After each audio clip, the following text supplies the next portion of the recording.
Like that.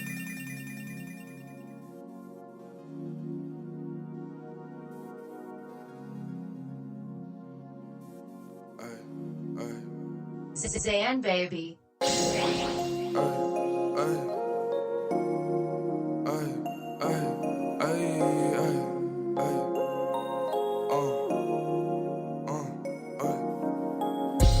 got time till you ain't got time. I be in my zone. You can't knock me out of mine. 10,000 hours, damn, I got. Welcome back. Watch Your Mouth. Watch Your Mouth episode 3. Today's guest is none other than Fred Poetic Hero. You heard Fred Poetic Hero on the inaugural episode of Watch Your Mouth. Fred's actually working on a couple publications right now. Essence of My Passion and Moving Forward. There's a series of subject matters, styles, inspiration that Fred likes to pull from. So we're going to talk about that today. We're also going to talk some current events, and we're actually giving you an update on the first Clique featuring Studio Nobody event that we had. Shout out Studio Nobody. Took some dope pictures today. It'll be up on Instagram. Word. Appreciate it. Let me see something real quick. Whoop. Bet. That. Did that come up on there? All right. Whatever. We're getting you a little behind the scenes real quick. All right. So first and foremost, Fred, we got into some of the things you're working on in the first episode. We also touched on, some subject matter things, your name, things that inspire you. But I think on the inaugural episode, it was more of seeing our three dynamics operate. Yeah, as a cohesion.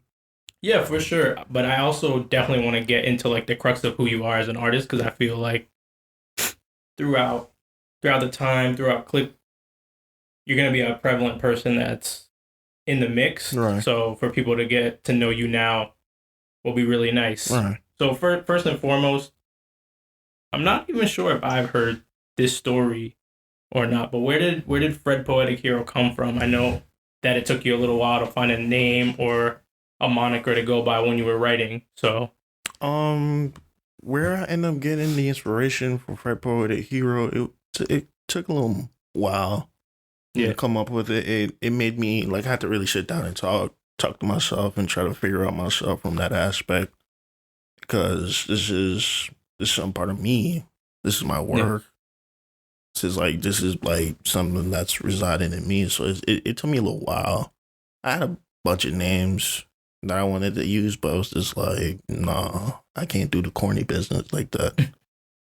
So what ultimately led you to saying, Fred Poetic Hero, as opposed to just going by your name? Like what made it a thing to where you felt like you had to use a moniker or you had to put some sort of depth into the name itself? Right. I think the time I had to do that when it was doing one of my pieces, and I'm just after towards the ends, I'm closely finishing. I'm like, okay, you've come this far. You've done a lot of work. Yeah. So you have to do something that's artistic to you. Right.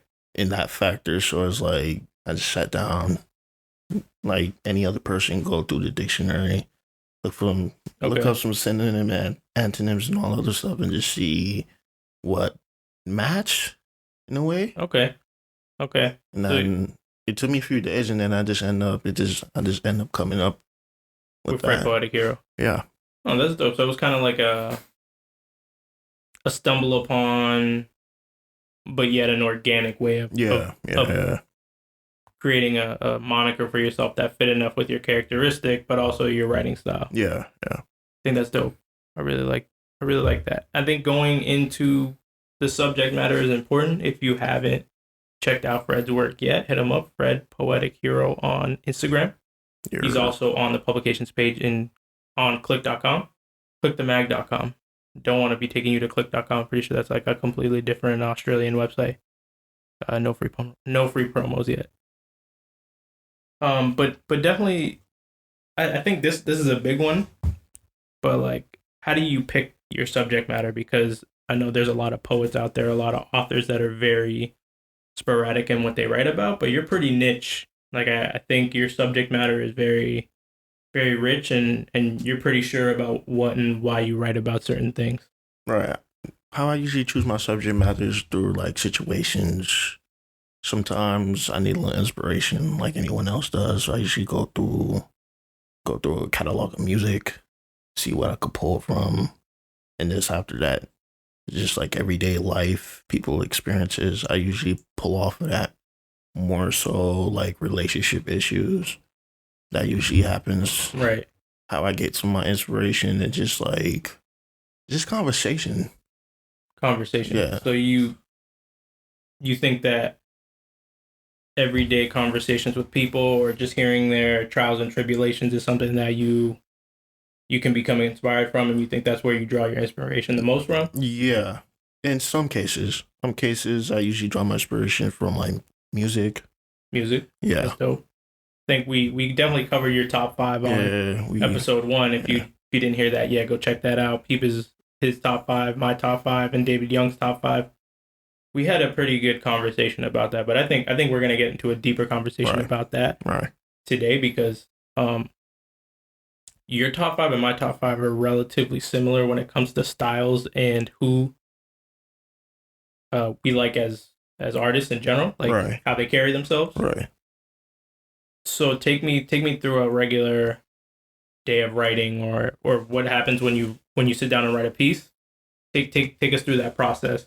Like sometimes I write. It's like sometimes it's sporadic for me in my writing. Sometimes I'm usually in my sleep, and I instantly get the aha moment in your sleep. Yeah, and then sometimes like I think Pusha T said it best himself. I'm not for sure. He said he usually gets some inspiration from. I think he said he usually gets some of his inspiration from when he's in the shower. I'm not for sure, but sometimes it's that situation, and sometimes I get like I'm at work and I got like an idea running through my mind, but I know I gotta write it down, but I'm still on the clock. Do you keep a notebook with you, or do you like write on the phone? Like, for those kind of moments, do you have some place that you document or archive your information there? I write on my phone. I use my notes. My notes has been like a big part of my material, because I'm like I get ideas so quickly. Yeah, I write on my phone sometimes. I should start writing my stuff down in a notebook. Oh, you would rather pen and pad it? No, I don't differentiate. Okay, I could whatever you get the idea out. Yeah, whatever I could get my hands on at that moment. Damn, I had an idea for a book. We could explore, actually. Okay, that's a good. Kind of weird that you said that, and I kind of thought of that, but yeah, I got another book idea. Okay. Publications at clique.the.mag.com. Go on the website. Shout out. But support. But yeah, what is like a subject matter that you would say means the most to you, or what's something that you're favoring the most right now as far as subject matter? It's just what I'm favoring now is just like that art, like a person's artistry, or themselves as a art as a whole. Wow. In that aspect, to add on to that, like you have rappers, you have architects, you have all people of genre pursuing the creativity side and all other stuff. But what I mean is like the person's physical aspect, their nature, how they see things, how they perceive things, right? How they perceive things, how they see things, how they deal with certain situations, how they move. That's kind of how I see it as like a main art form. So the personality as a whole. As an art form and as a whole. As a human being as a whole. Yeah. That's dope. It's almost like there's like a psychological element, I guess you would say, like a psychology / creativity to it. Yeah. Because you're pulling aspects that people wouldn't normally look at in a specific light. Right. And you're kind of peeling back the onion to show, okay, what many may see as an everyday scenario, you kind of see the artistry in it. Yeah. Or am I flipping the script? No, you got it right on the head. Cool. So you talked about music mostly as an inspiration. Right. But is there a structure, would you say, to the way you write? I mean, I'm asking this as like a listener almost because I'm very familiar with your work. I've helped you edit a lot of this stuff, so I understand the structure. Right. I've always said that your work has like the essence of battle rapping, or sorry, the essence of spoken word with the passion of battle rapping. Right. Because even if something sounds melodic or something that's very soft and more elegant, it still has this visceral feeling in it, and it's like you're speaking to that person, which is why when we edit your work, whether that be grammatically or sentence structure wise, I don't like to over edit your stuff as much as I would like, let's say like a poem, someone else's poem, or like a blog post when I over edit my stuff, because I feel like your personality really jumps out onto the page when it comes to a lot of your work. Right. I mean, majority of my material is pretty much like is free spoken in a way. Free spoken, okay. Where it's just raw without the punch. It's not with the punctuation, all the other stuff. Right. Punctuation matter and all the other stuff in that type of sense. Now, since I'm like putting my material out there, I just got to make sure stuff is like grammatically correct, which I get it is the English dictionary and all that, the English foundation and what have you. Yeah, I get it. But I mean, since I don't agree with it, but I just need my work to be taken seriously. Yeah. Do you think that? I mean, yeah, for something that's going to be published and what have you, there should be a little bit more polish on it. But do you think that takes away from the authenticity of what it is? Because if you're gonna write in a colloquial manner, I guess you would say, or if you're gonna, I guess, throw more slang or more bop to the way you're writing, almost to like a song. Right. Is it going to be, I guess, taken less seriously because you're acting like that, or writing like that, I should say? You feel like it'll be taken less seriously? Because I had similar feeling with some of the writing I used to do, which is why I asked like that. Right. In some cases, it can take away from that. That's kind of a shame. Yeah, I know. I mean, it really sucks. But it's like me presenting it in front of like a professor in a way, and I could give it to them raw to the point of their ears, no pun intended, their ears falls off in that type of sense. But in that back of his mind, it's like something is missing. Where's the period? Why does he keep going like this? Which it sucks per se, but sometimes it does devalue the work. That's what because I mean, people say that they have to water down their stuff all the time, which I think it kind of goes to the fact of your niche and your subject, more or less, because you should know your audience. If you want to have an audience, this actually came up when I was doing some stuff for the website, actually. I'll bring that up because it kind of like correlates. When you know the audience that you're trying to go towards, people aren't going to care about certain elements like that, or at least I would hope not.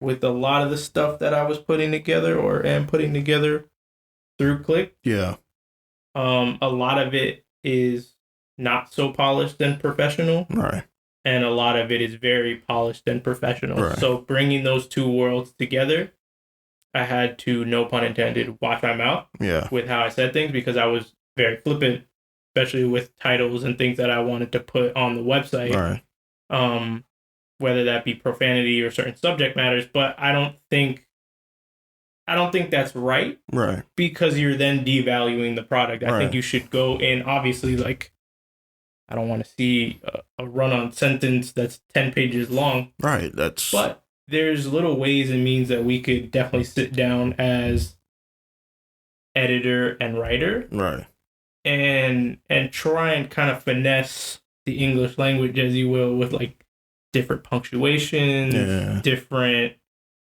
different means of spacing out words, adding pauses in places where there shouldn't necessarily be one, Right. i.e. using the comma or the semicolon. Yeah. Or even the ellipse. Wow, we're getting into real English. We're getting very English nerdy right now. There's an English professor probably tearing the hair out right now because I'm probably talking straight out my ass. I know. But I know. There's different ways to finesse it because I don't think this goes for me as well. I don't think you should devalue your work like that because your audience, whoever they may be, clearly values your work for what it is and the style and the level of care that you take with the way you want to be heard. Right. So I think that should always be something that, is noticed. Right. Yo, Jess is over here doing the most. We got to give it up for Jess. Shout out to Jess. Shout out to Jess. Over here, creative director of Clique right now. Young Jamie. Interior in the building. I think this is one of the things where I kind of want to hear your perspective on a little bit more because I feel like I've been talking a lot. Right. What's some of the aspirations that you have with your platform or with the publications that you're putting out? Just moving forward in general. In general? In general.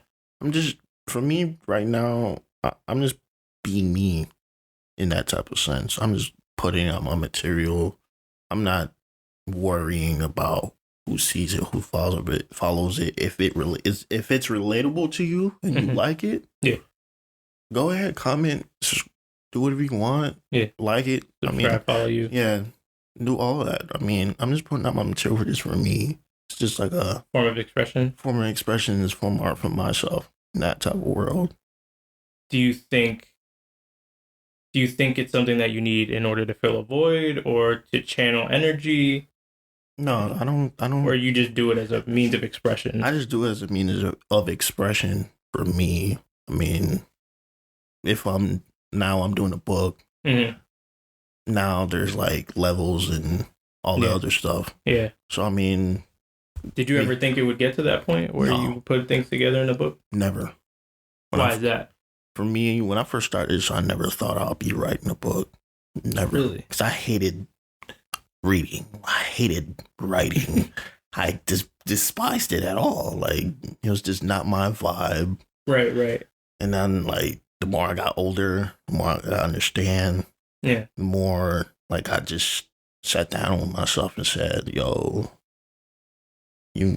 maybe you need to have a conversation, not with yourself, but with your inner self. Right. Kind of like a form of meditation, if you will. Yeah. In that type of sense. So with this, now I'm doing a book. Yeah. I'm for what I have in my mind now, moving forward, I'm trying to get like a bestseller.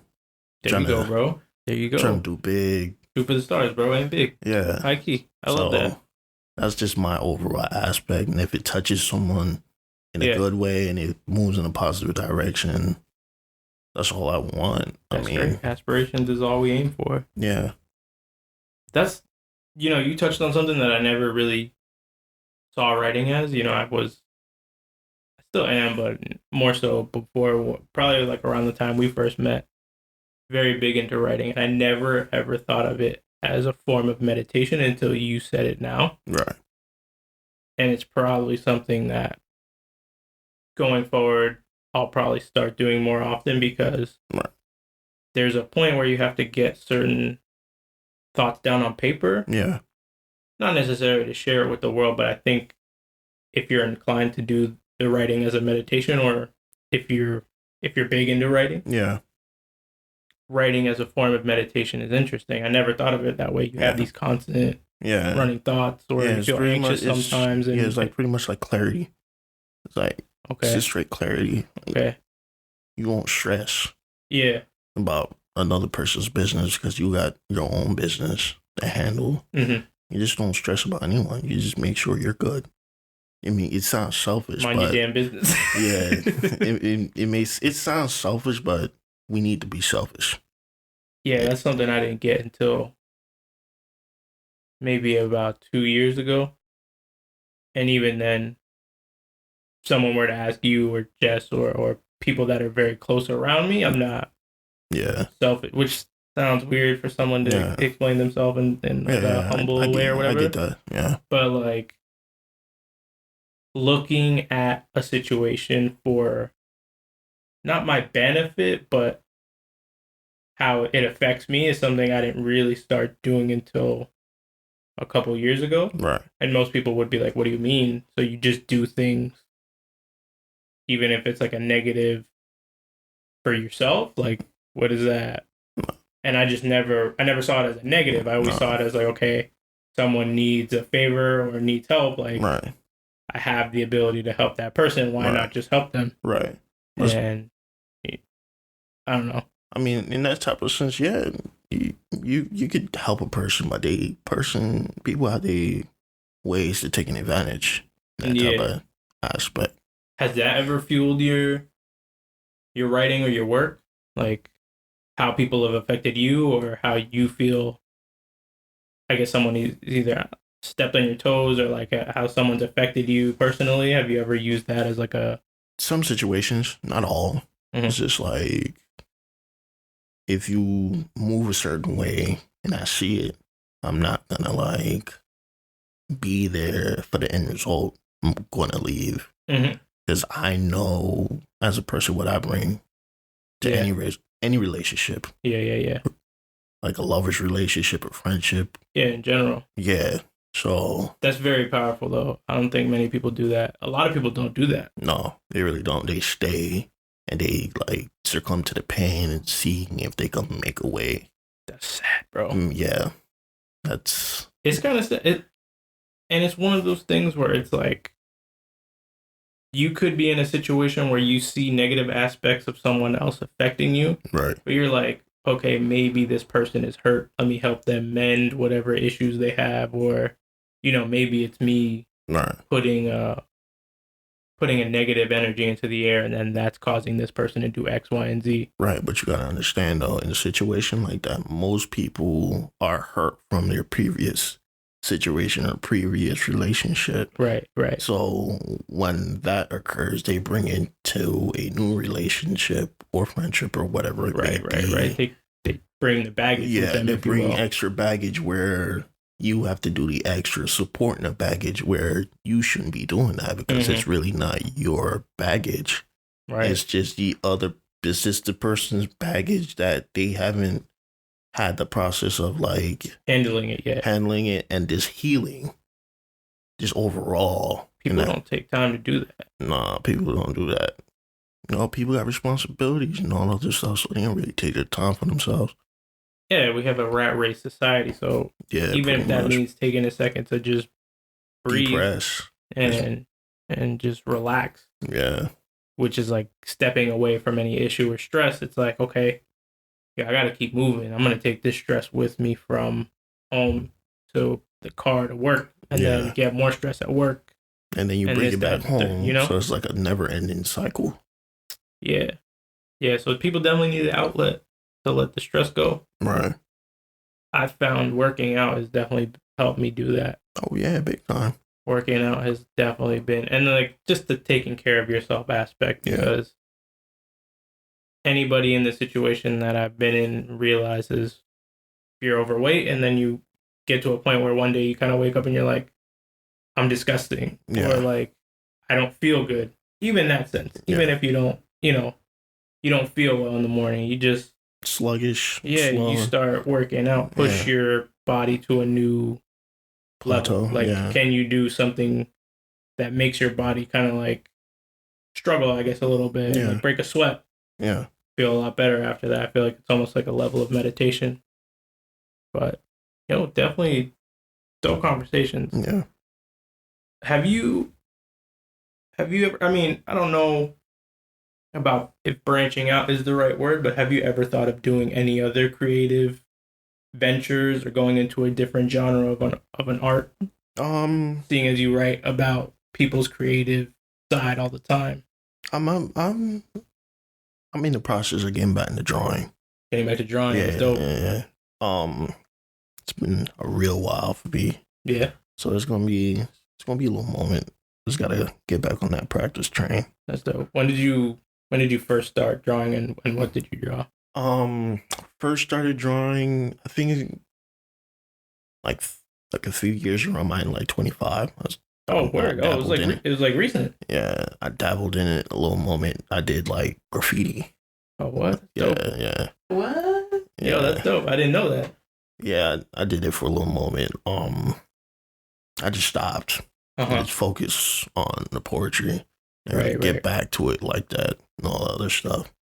So it's like, I mean, we'll see what happens. That could be a dope project. You know, you get one of these sketchbooks. Yeah. And you kind of just write poetry and graffiti it out. Yeah. That could be a dope project you work on as like a one-of-one publication. Right. You publish it yourself, you edit it yourself, and even down to the edits, you strike mark through it. And and you know, it was something similar to that one of my professors showed us, my thesis professor. Right. He showed us these things called artist books. Oh, okay. And different artists would take works or pieces or things, and they would literally take the physical book and create some art within it, whether that be a series of like origami folds that come out of a page.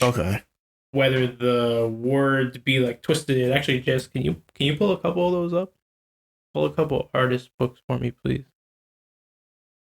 Because the things that you see are super dope, and you have like a wide range of different ways of doing it. People fold in different ways. People take different mediums.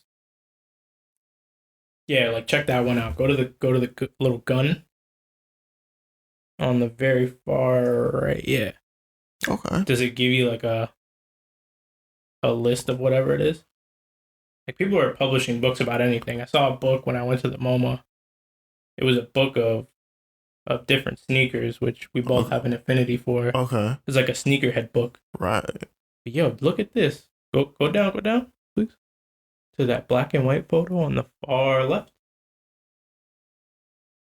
Is that artist? Oh, that's a different blog. My fault. Go, por favor. But yeah, they have like different means of folding paper. Like, definitely check that out. Yeah, it looks like a vibe. People snap with that kind of stuff. There was like a lady that she was a publisher and an artist, and she published a book like, I want to say the size of your palm. Really? Yeah, like that's how it was closed, maybe the size of your palm. And then when you opened it up, it had little poems in it. It was pretty dope. Okay. Yeah, people get really creative with it. I think it's something that could definitely be explored. Okay. It sounds like an idea I can look into. Yeah, we could check some of this out. Definitely like one of ones. Yeah. Dope content. But I think that kind of leads me into like, we've had the spoken word conversation. Right. I think that'd be a dope project in itself. But have you ever put any thought to kind of doing some sort of either live performance? Yeah, we talked about this on the first episode. I feel like I don't 100% remember, but yeah, I think we went into like a small conversation of like live performance or performing it via video or something like that. We talked about it in the last podcast. Yeah, so yeah. I mean, I don't have a problem with it. I just gotta get comfortable behind the camera, what have you. Yeah, and then I just gotta make sure. Oh, you're good. Wait, what happened? What'd you just pull up? When is it? Where at? Oh, Fort Lauderdale. That's here. Dope. But we've had a conversation. I mean, yeah, I think it's just practice. I just gotta practice that. I think it's definitely something that, you know, when you're comfortable exploring, that we'll play around with some ideas as time goes on. But I think the big thing is the publications that you're working on. Yeah. The first one, we actually have a copy of Essence of My Passion here. It should be in the top. Yeah, right there. Actually, right on. Thank you, beautiful. Yeah, Essence of My Passion. You know, I remember when we put this together, we actually published it through Lulu. Yeah. It was just super big. I think that was one of like the fallbacks that both of us had, that it was such a big book. Yeah. Which is why we decided to go with the moving forward size, which is like a pocket size. And we decided to do photos and things like that. But that'll be a little bit more hush hush. You'll see that end product, that little collaboration that we have with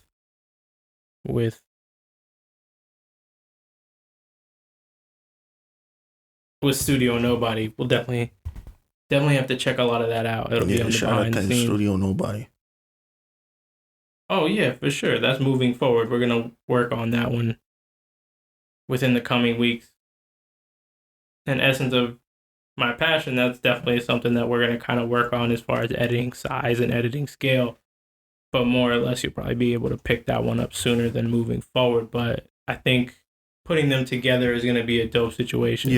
Yeah, I like the situation. Yeah, where's it going? Yeah. But for sure, like the fun part of putting Essence together was seeing your work in book format, because I know how long you kind of were shooting for something like that. You were kind of always talking about, I want to take it more from posts online and the notebook to the physical form. Yeah. And, that was always even though we didn't like the end result of how it came out, I think seeing it in physical hand was like positive. Oh yeah, positive spot moving forward. Yeah, positive feedback. But moving forward, I think that was kind of where you took it. Is good to see the growth that I saw in your work. Yeah. Do you feel like you've grown as a poet? Do you feel like you've grown as an author? Do you think?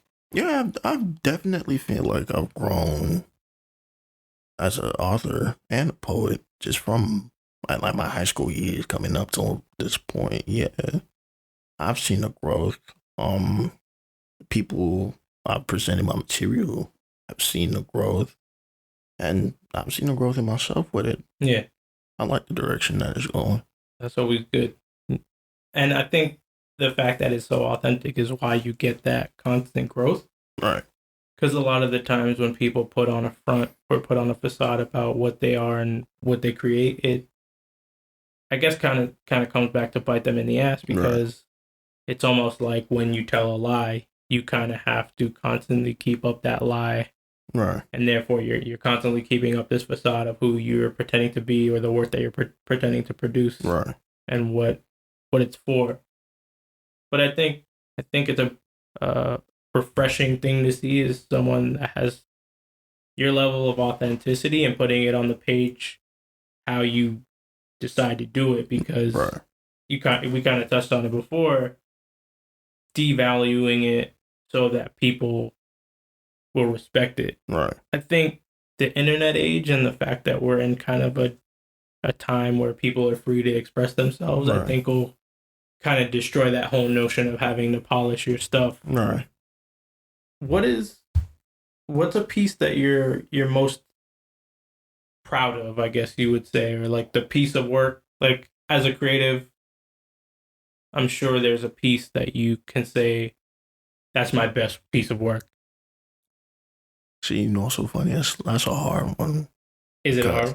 It is a hard one because I've written a lot of very intricate and dope pieces. Mm-hmm. So for me, I'm just right now, I'm just pulling out of memory. I think it was Inspire. Inspire. Was that in Essence of My Passion? It was in Essence of My Passion. Yeah. I think that piece was something to me that was like, it was more than just like an average piece. It was just like, you felt something after you wrote that? Yeah, it felt like a revelation. Damn. In that type of sense for me, playing a piece, because when I'm doing this, I told myself I'll write the ultimate piece. With this one, with Inspire. Just no, not with Inspire, just in general. I'm trying to every time you write, you want to write the best thing. Everything. Yeah, in that type of sense. Every time I write, it has to be that give me like a close notch to the ultimate piece. Okay, I guess. So I was still pursuing that ultimate piece of writing, chasing the dragon, if you will.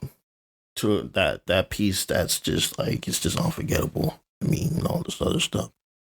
Now, coming to this point now, I'm realizing that like each piece I've written is just getting me one step closer to that factor. So I mean, that's that piece to me. That one's the one that you felt I the felt, rawest amount of emotion was relayed onto a piece or onto paper. Yeah, That's dope. I think one of the ones that one of your pieces that resonated the most with me, I actually ended up putting in one of my, was it thesis or seminar publications or books, whatever it was. It was one of them. It was called Reach Higher. Yeah.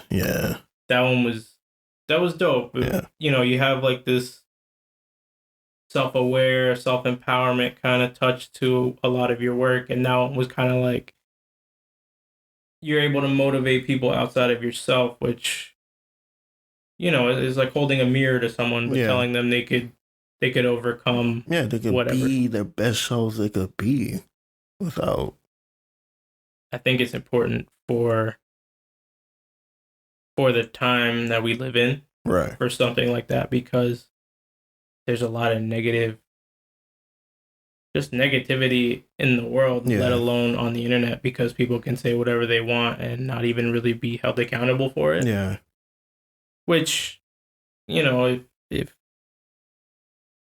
you come down to it, people have the right to do that. Right.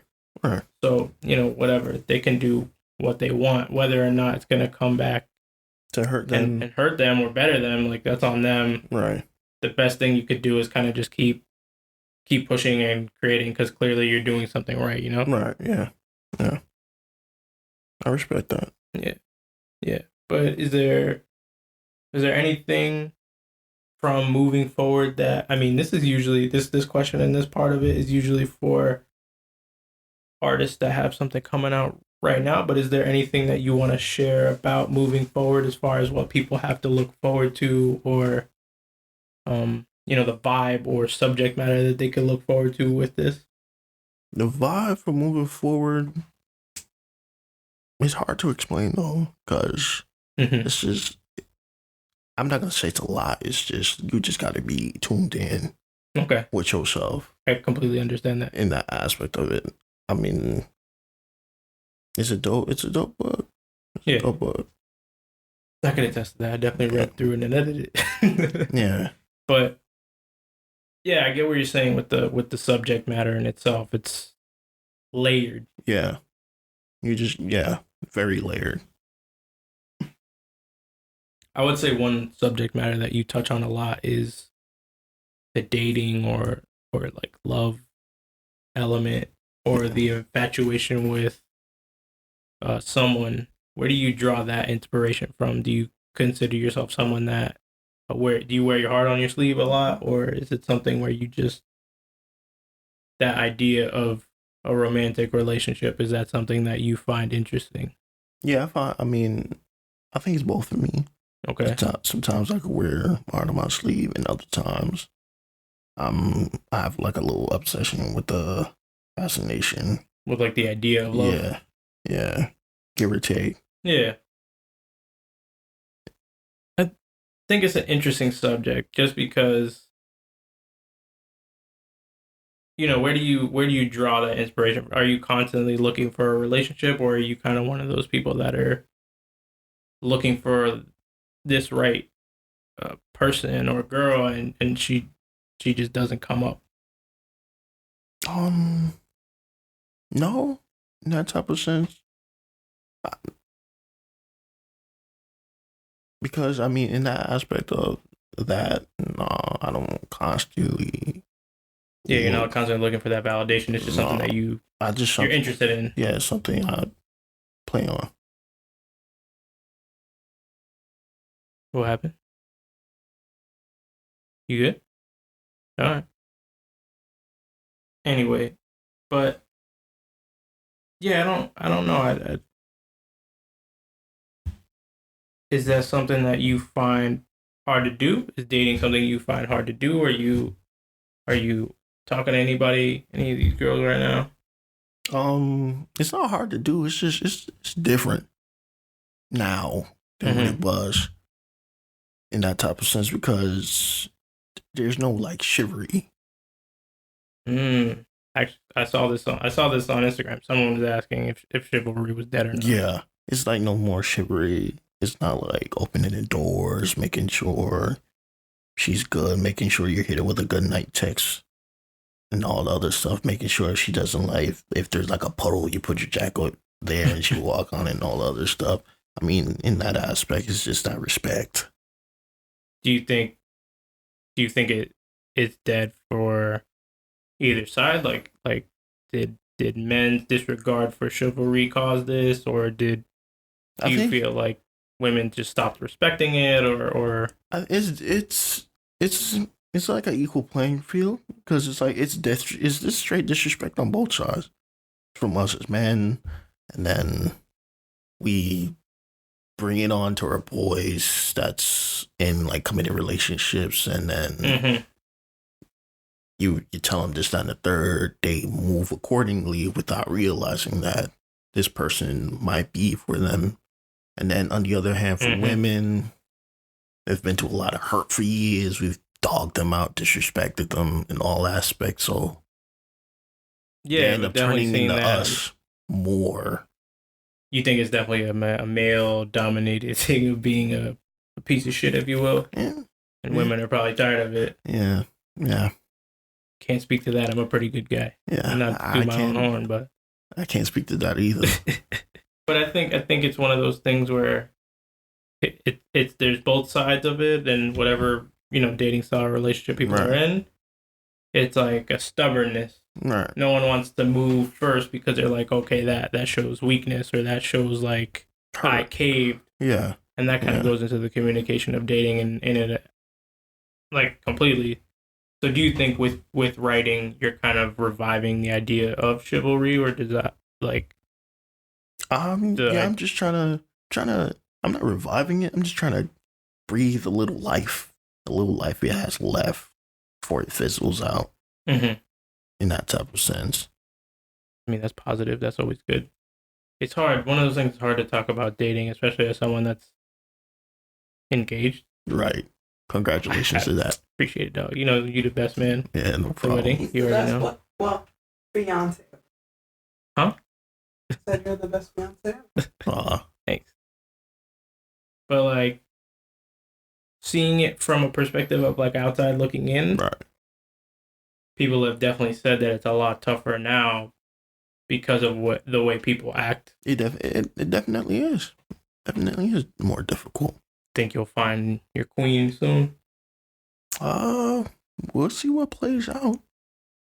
Have you ever used one of your pieces as like a pickup line or anything like that, or you think that's corny? That's a little corny for me. That's okay. Mad corny. Like, I mean, nah, I can't. If I'm doing that, then it's kind of cheesy in a way. It's kind of cheapening the art. Right. It's cheating art. I'm not saying it's cheesy, or corny. Let me rephrase. I'm not saying it's not corny to the type of person you are and what type of picture you're trying to paint. Women like the corny stuff. Yeah, they really like the corny stuff. I write the corny stuff. But do you think it's one of those things where people stop doing that because their boys are like, "Wow, you a clown"? Yeah, like you're corny as hell. It's definitely that though. Once the boys come around, it's a whole different degree of changing personality. You don't think there's women out there that are like, no, I don't like the corny shit. Like, women listen, like women love the corny. Wait, all women love the corny. I don't know. I can't really speak to all women. We have a woman in the room right now. I don't know if she could speak to liking all the corny shit. I'm nodding my head. All right. I mean, I guess. Yeah,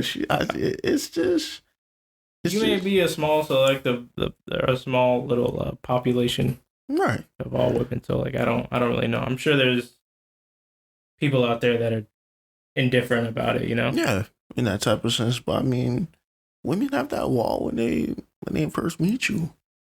I think all people do. I think all people should. Yeah. I think that's a big thing that like. Which there ain't nothing wrong with having your wall up. Yeah. Yeah. Really, truly. I think it depends on.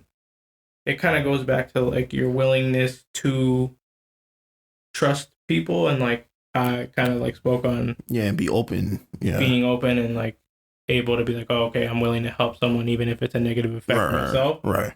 I think the more of that you have, the less of a wall. You know, obviously, you the have less of a wall you have, but it leaves you open to people taking advantage of you, Right. kind of like what you said. Right.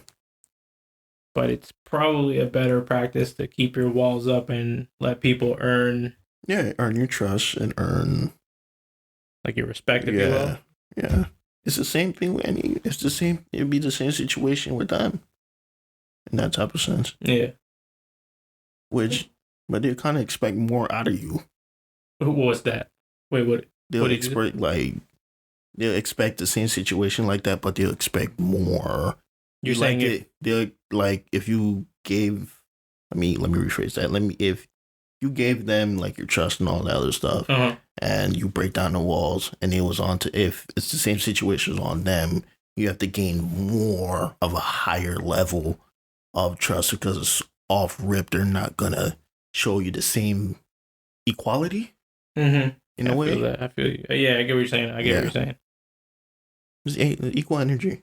Yeah, that's big. I think if you want to talk about like respectorship or anything like that, like I think that's a big one.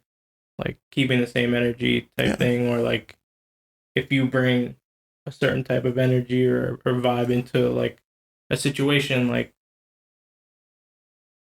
people should be willing to reciprocate that. Yeah. I mean, you can't really tell people how to act. Right. But when it comes to like a mutual respect, a mutual energy kind of thing, people should be open to giving and being mutual with stuff like that. Yeah. You know.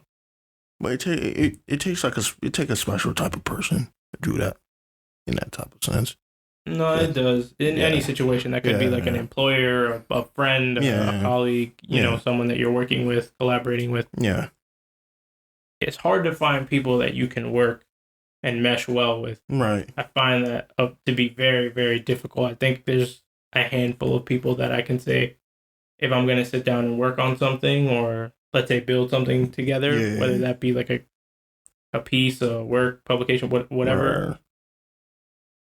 I'm a pretty easygoing person, but you know, I don't know about you, but it's tough to work with people sometimes. Right. Because some people don't come with the same enthusiasm and like promise of you seeing where the work's going in the process of building it, though, because they see what it brings. Right there, like the revenue exposure right at the moment when like J. Cole said it himself, like everything is a process. Like you gotta take little steps to get to that main goal or main aspiration. After that, it depends on where you want to go. Right. And and also if you're willing to be like uncomfortable. People like to stay at a certain level in that type of sense and just stay there and be comfortable. There's others that like to be uncomfortable and just continue pushing themselves. Yeah. So it's just the type of person.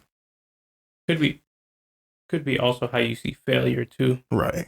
Because if failure is something that scares you, you're going to have a tendency of working only in your box of what's going to bring you an immediate gratification or some sort of success. Right. I think that uncomfortable feeling, I found that uncomfortable feeling that you're talking about is something that I'm striving to go more towards. Right. Because being in the comfortable box, while it's comfortable, I find it to be, like, I find myself being more lazy when I'm in that comfort zone. It becomes like, it becomes consistent, repetitive, in that type of sense. Yeah. It's like a routine, like you can't get out of. Do you tend to break routines? Do you see yourself as a routine person, as a routine like thinker and doer, or do you like to break habit every once in a while? Sometimes I like break. I have my moments where I'm consistently doing a routine, but sometimes I like to break habits, do things out of the norm, try things out of the norm. Yeah, do that. That's very true. Go on trips by myself, doing whatever by myself. People might think it's weird, which I get, but I'm like, I don't really care like that. Do you find it helpful for the creative process like going out by yourself and just doing an activity like by yourself, enjoying your own company, if you will. Oh, definitely. Yeah, definitely. Because you get that clear, like I said before, the clarity aspect. You could consume more ideas in your mind and get more ideas from anything. You just draw and you draw in more inspirations when you're by yourself. And on the other hand, you could also have someone there who understands and who could just bring the creativity. Right.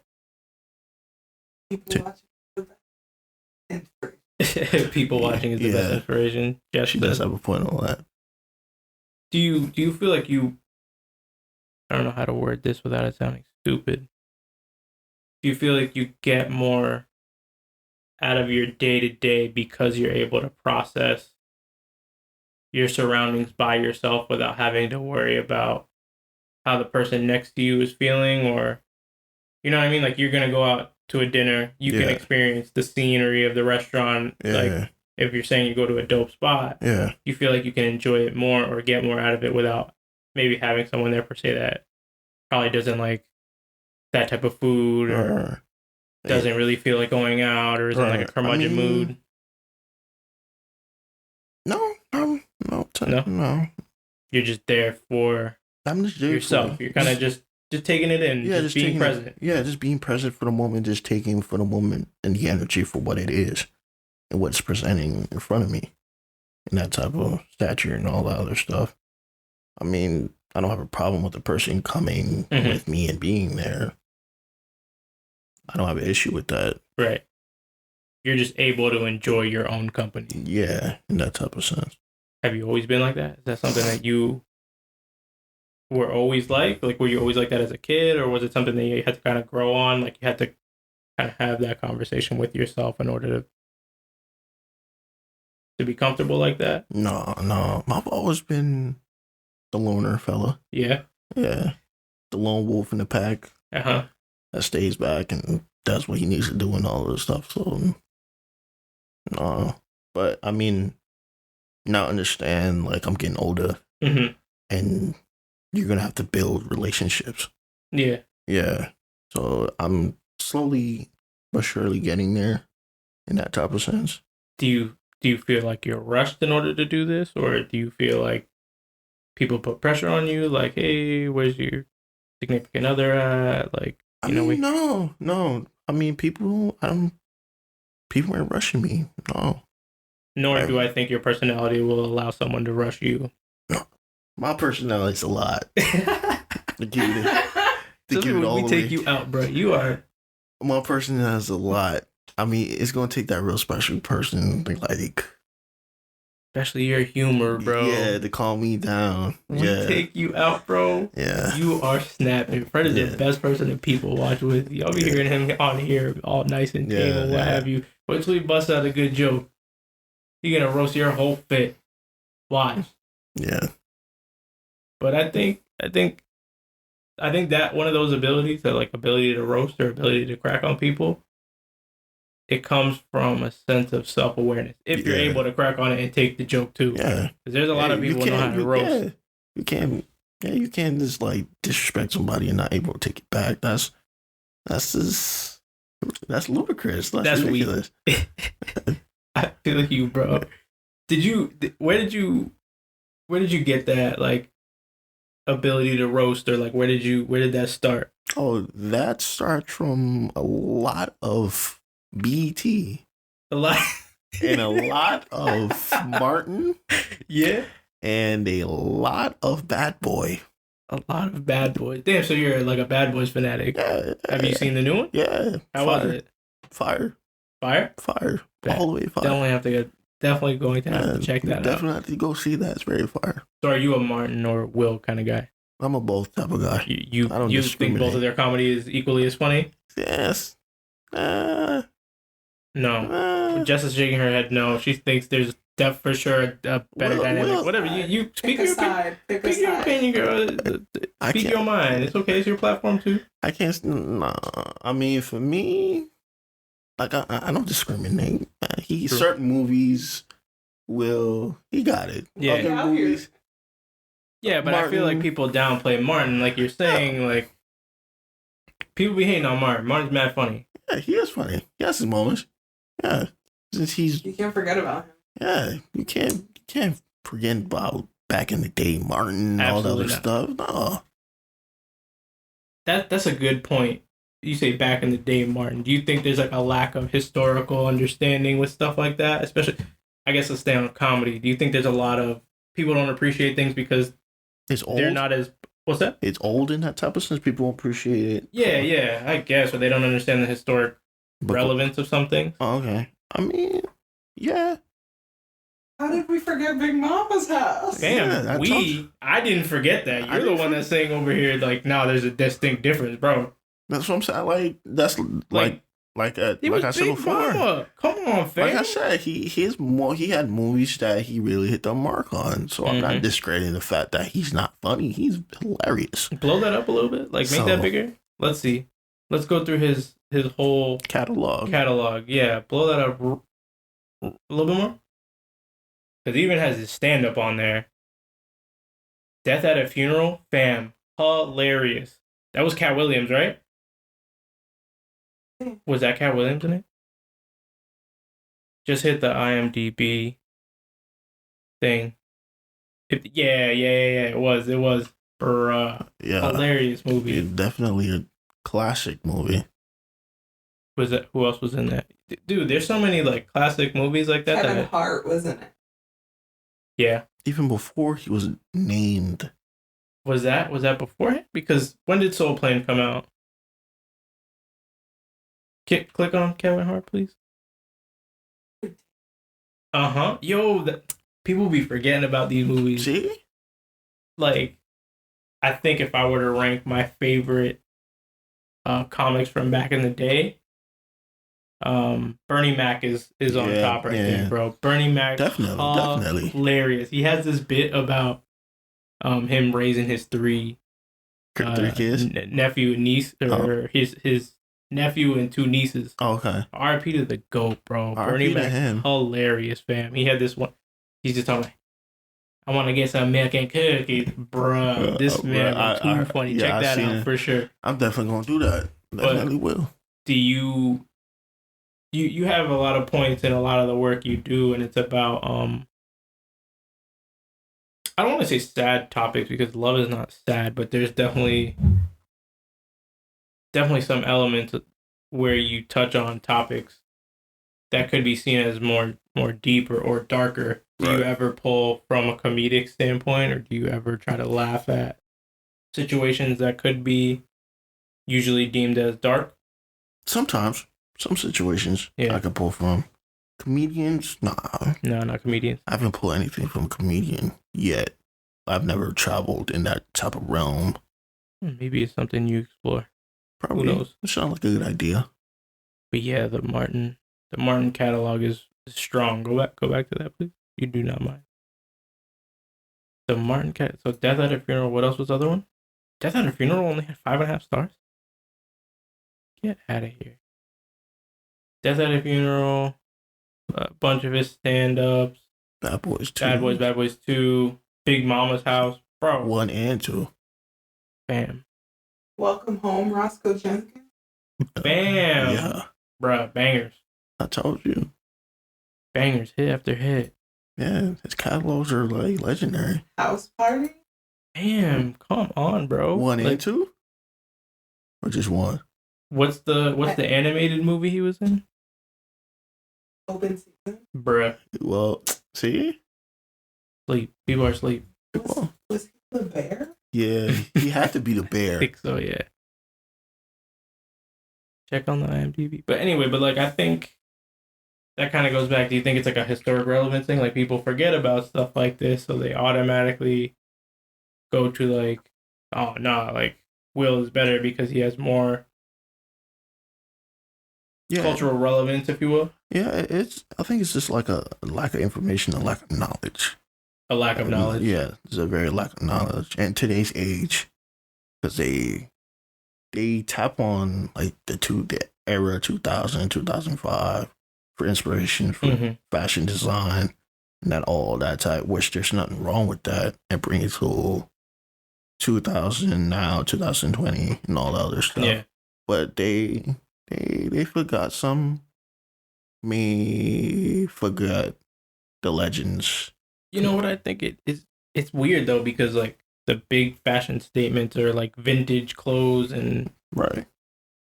earlier vintage pieces for like clothing and fashion, but you forget cultural staples of the time period, and it's kind of like, I don't understand that. It kind of blows my mind, because it's like, okay, there's one thing that you're looking at a cultural staple with, which is fashion, Right. which is even music. A lot of people love throwback music. Yeah. But there's cultural relevant things like movies and people, and then it's kind of like that whole Jordan LeBron situation. Yeah.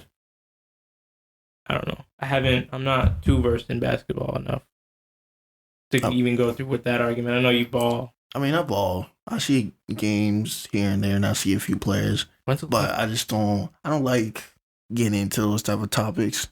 Why is that? Because it gets into the realm of like, they ask you ask them specific questions. They ask what team you're on. They ask. I just don't like playing in the whole bandwagon thing, because if I jump on a certain team and I like this player, right, and then after that I like a team of their all aspects of their bench, how they dribble, rebound, and all other stuff. The person I'm talking to about basketball might feel some type of way because you like this team. Da da da da da. I just don't like doing the whole bandwagon thing. You'd rather just keep the whole thing out of the conversation.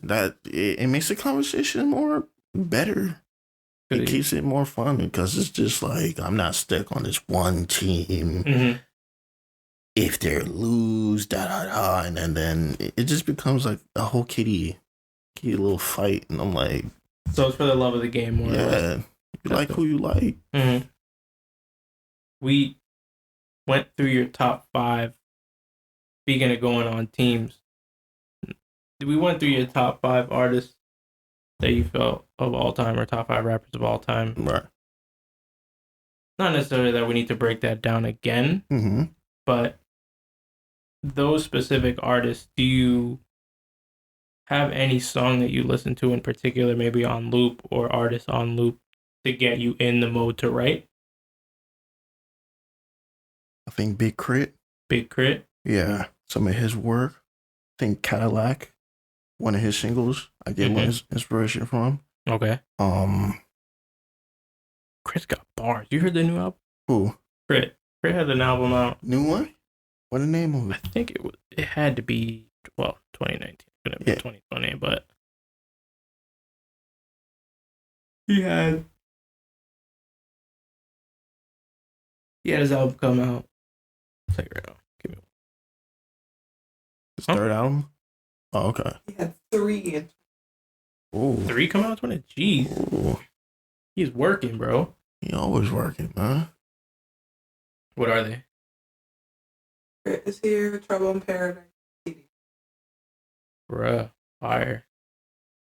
The one that I heard most recently was, I'm pretty sure it's, what's the other one? Like, Trouble in Paradise was the other one? Crit is here? That's the one I heard. That's the most recent one I heard. Because the single on there, I'm pretty sure, is the self-titled album is the same single. Is it? Yeah. The first track.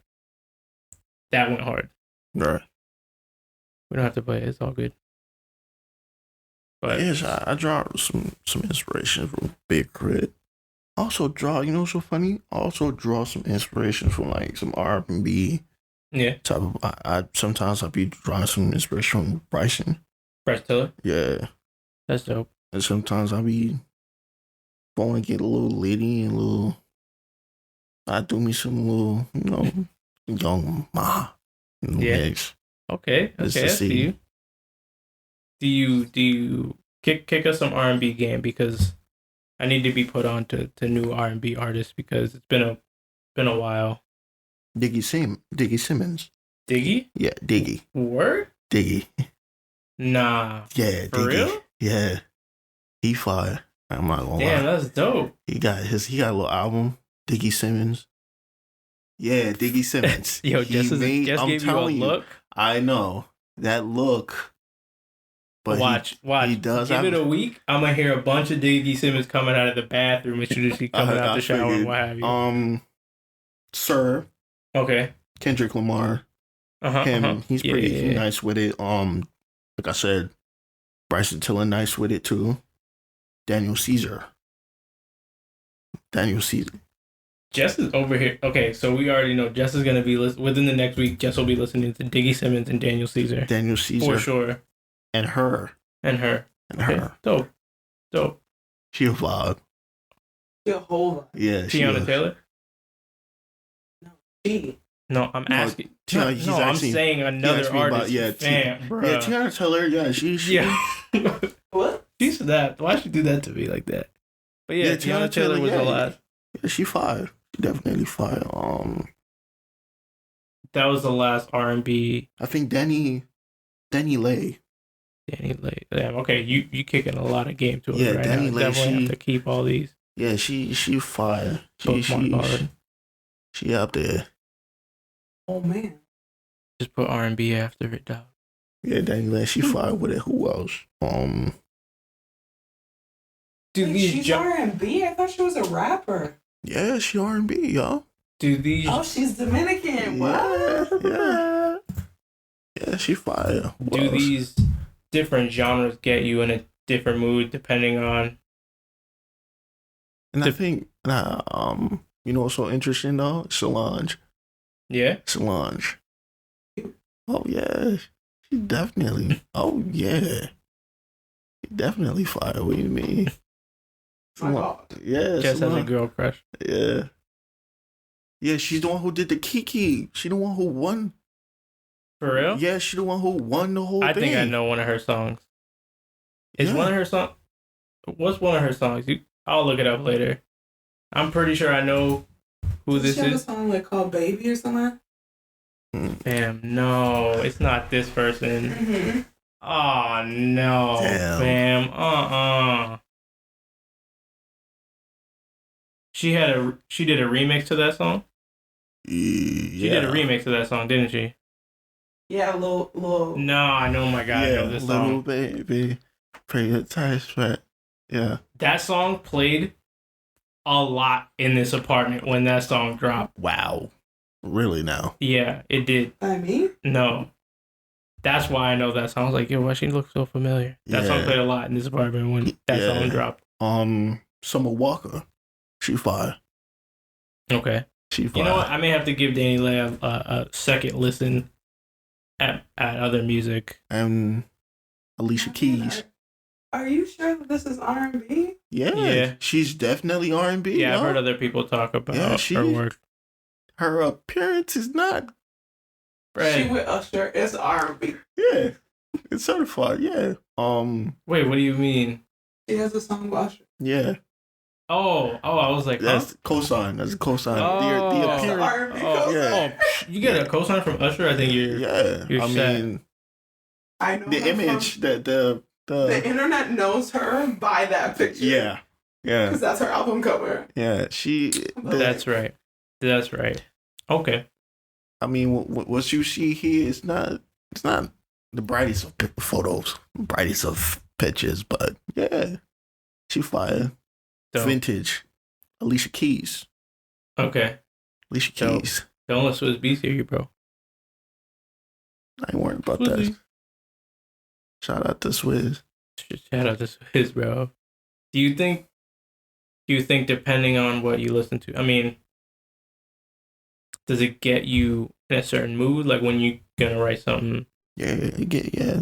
So each genre that you draw inspiration from gets you in the mood to write that specific genre or piece. Yeah, it gets me in that vibe. It gets me into that vibe to where I could just tap in to that one particular piece. Just pull it. I got you. Yeah, touch on that some more. Like, so let's say you listen to some R&B, it gives you more. It just gets. If I'm listening to R&B, it gets me like that chill, wavy type of vibe. Just mellow out. Just like recollect yourself. Just as opposed to listening to Freddie Gibbs and Push. Yeah, yeah. Freddie Gibbs, Push, and Fabulous for me is like my motivation. Okay. It's just like just that hunger, everlasting hunger you're trying to fulfill, but you can't because you're still pushing to be better. Okay, I feel in you. that instance or situation. Yeah, I think that's for sure. That definitely goes along with a lot of their grinding, Right. Aspects or hustling type of music. Right. I mean, especially for Push. Right. But the inspirational part of your writing is definitely felt and heard. Right. Appreciate it. Yeah, of course. I know you have like an affinity for anime. Oh yeah, yeah. How did that come about? Because between you, David, and Saul, and Ramses, Right. I think I've had at least you guys try and get me to watch anime at different times in my life, Right. and I'm trying here, Yeah. but I need to tap in. What is like best thing to watch? Because Saul has like his YouTube. Right. Actually, he's doing like a series on best animes to watch right now. The funny thing about that is it depends though, because watching anime is like an acquired taste. It's not for everyone. Okay. And it's gonna take time and comfortability in what you're used to. You ask that, but from what era though? Oh, okay. It gets that deep. It does get that so deep. it's deeper than rap. Okay. Yeah. Okay. We're definitely gonna have to have a whole sit down or a whole situation where probably you, the four of you, definitely have to sit down, come up in here, and we're gonna have a whole, I guess, anime discussion because I put me on. Y'all got to put me on game because I feel like I'm missing out on like very quality shows. Yeah. And I don't know, a lot of the TV coming out now is kind of trash. Yeah. Especially since Netflix got rid of Mindhunter. Damn. Have you heard of that show? Mindhunter was gonna be or is about the behavioral analysis unit. Yeah. Yeah. Jess is over here super hyped because she's really proud that I remembered that.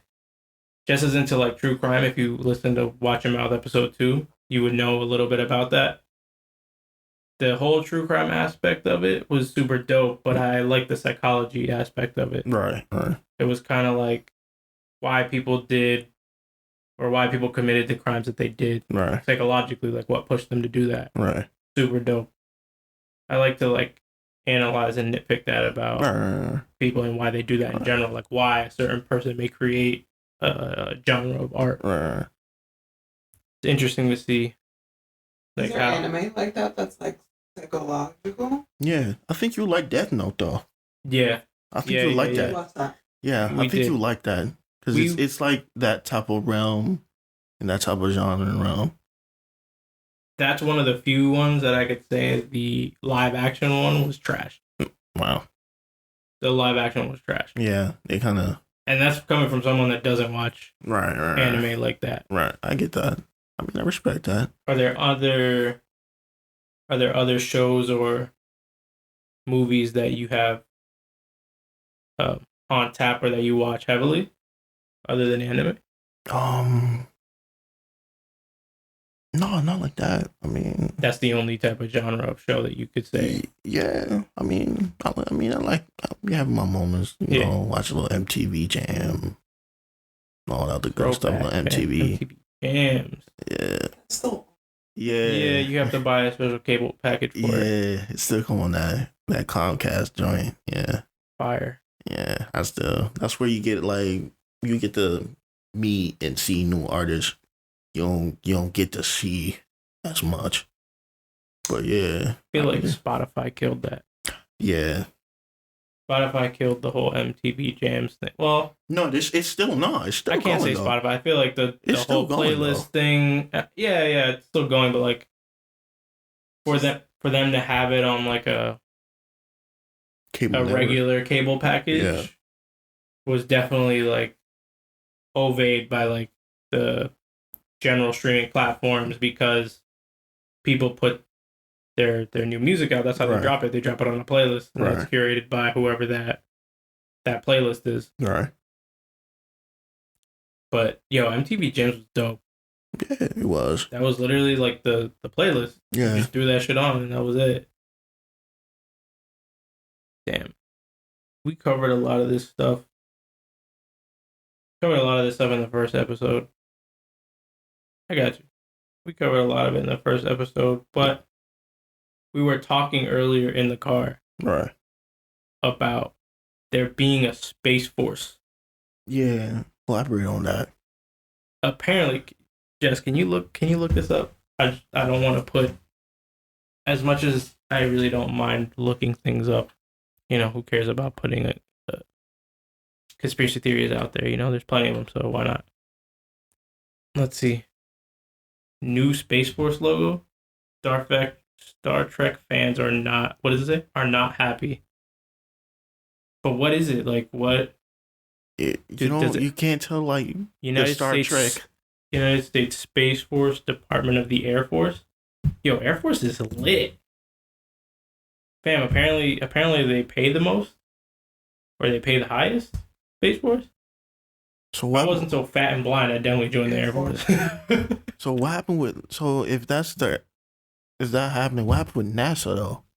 Oh, that I don't we know. still have NASA, or They're still around, but there's no more like space, like missions to the moon. I thought it was just But NASA's still around. Oh, okay. I thought it was a funding thing.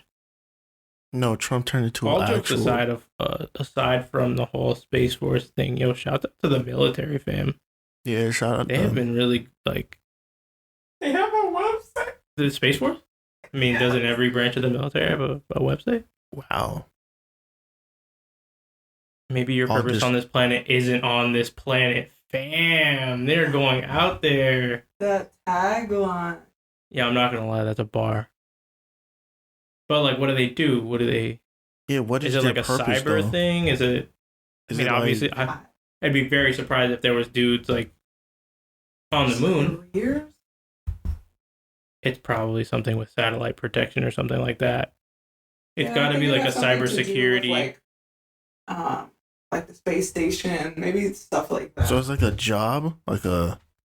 Oh, it's for sure a career path. Yeah. Shape America's future. Oh, USA jobs. Space Force program analyst. It's just security analyst program. So pretty much. There's 73 pages of jobs. Wow. So pretty much it's like an Indeed, but for space. Well, the USA jobs is all government funded jobs. There was even, I think, the Navy was looking for like an architect at one point, or still is. But yeah, like, they have a lot of architecture. They're super stringent about what they take. I mean, think of their. Oh yeah, they're, you have best of the best kind of thing. So yeah, I mean, everything has to be top notch. That's interesting, though. Why did people rag on this so much? Because it's kind of like they took inspiration from the Star Trek little emblem. Yeah. That, and I'm pretty sure, like, when you hear it kind of sounds. Yeah, see, and. Like, I don't know anything about Star Trek, but I know that that's Star Trek. Yeah, that's their. Oh my god, no, look at how similar it is. Yeah. Damn. See? Ooh, copyright infringement. No. Can they get hit with that? No, because it's completely different. Let's see. But I mean, typically, okay, that's kind of like sentence structure. Right. The logo, if we want to break this down graphically, go back to the logo, please. To the logo side by side. Yeah, I mean, people nitpick this apart in whatever blog this is, but very close. It's super but it has similar. Enough elements that aren't the same. The colors aren't the same. Okay, so Jess, if you can't hear, Jess is saying that there's enough elements between the two logos being different enough that you can get away with pulling it up. I mean, okay, if you want to start out and go work your way in, the outer ring, they both have like the double band around the outermost ring. Right. And then where the text is situated is the same. Instead of Starfleet, it says United States Space Force, and then the differentiation between the middle area, instead of it being the stars, that Star Trek has, it's the North Arrow type thing, Right. and then the for background. copyrights, it has to be an like almost an exact use of what this is. Okay, I understand. Copyrights for logos aren't the same as they are for music, Okay. where you can take inspiration from one section of a copyrighted song and have to pay a judgment on it for you using it without permission. Okay. So it would have had to been like them taking the Star Trek one and literally just putting their text over it. Not even text, but like let's just say they only changed the center part of the emblem, so the globe and The like North I guess Arrow, like the GPS signal. the North Arrow-esque North Arrow. I don't know. If they would have put that on just this same Star Trek one, Like background. excluded like this orange section, Mm-hmm. they could have had a problem. Probably not likely because it's the government and they approve copyrights. Yeah. Mm-hmm. Oh no, I'm just saying like, obviously because this is a special circumstance, but in a normal circumstance, where would you run into issues? You know, if let's say you were. Oh my God, I'm so sorry. You trademark logos. My God. Wow. And I do this for a living. Wow. Damn. Look at it, you spreading disinformation. How dare you? Sorry, guys. It is definitely a trademark for logos. Okay. Copyrights are for literary works like books, songs, design stuff. You might get a Copyright for books, like as in publications, as in Fred Poetic's Hero, Essence of My Passion and Moving Forward. Yeah. Oh, nice. All rights reserved. All rights reserved. Yes. I love it. Thank you. But yeah, we were talking about, I didn't think, I knew it was real, but I didn't understand like what the flack was. Okay, what else has been going on with you, man? Like, you got the work coming up. Yeah. I've been writing a few pieces. Yeah. I haven't dropped anything yet. Haven't dropped anything. They still in the vault. Nice. Yeah. Do you keep a larger backlog of work that you're ready to drop, or how does that usually work? When I usually finish work, I usually like keep it Okay. just to stack up and just like you told me prior to this, you told me to like save some of your work, just focus on the writing. That's what I've been doing. Definitely wish I would have done that more with a lot of the things I did. Right. Is there anything that you're gonna release to like entice the public? You know, I got a few pieces I want to get put out.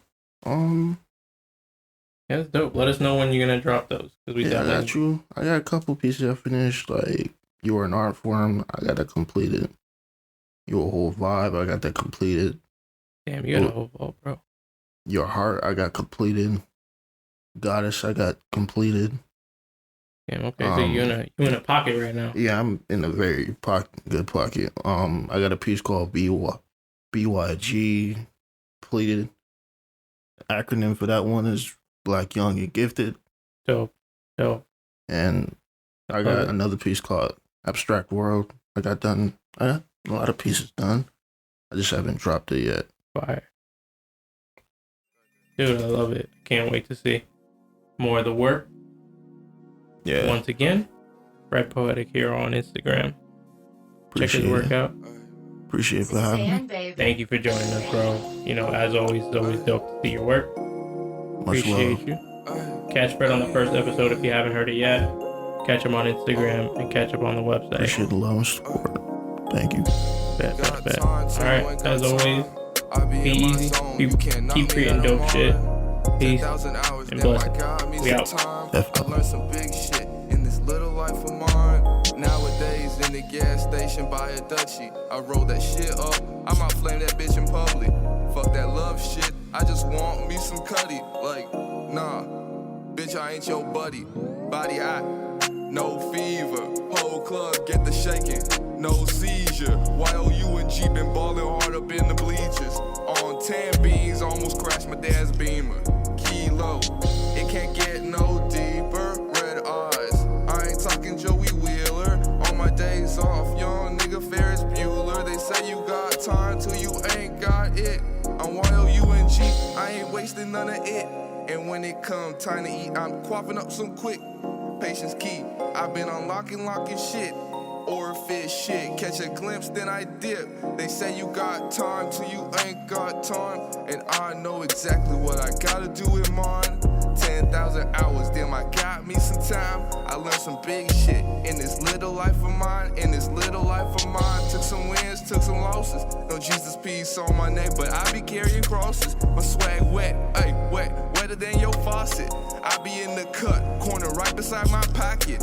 I can never tell you how hot the block is. Smoking good gas, tell you how hot the box is. Mama mad at me, I've been coming home reeking. Y-O-U-N-G, doing what I gotta do. Only time will tell, ayy. Doing what I gotta do. Only time will tell. Ayy, you got time till you ain't got time, ayy.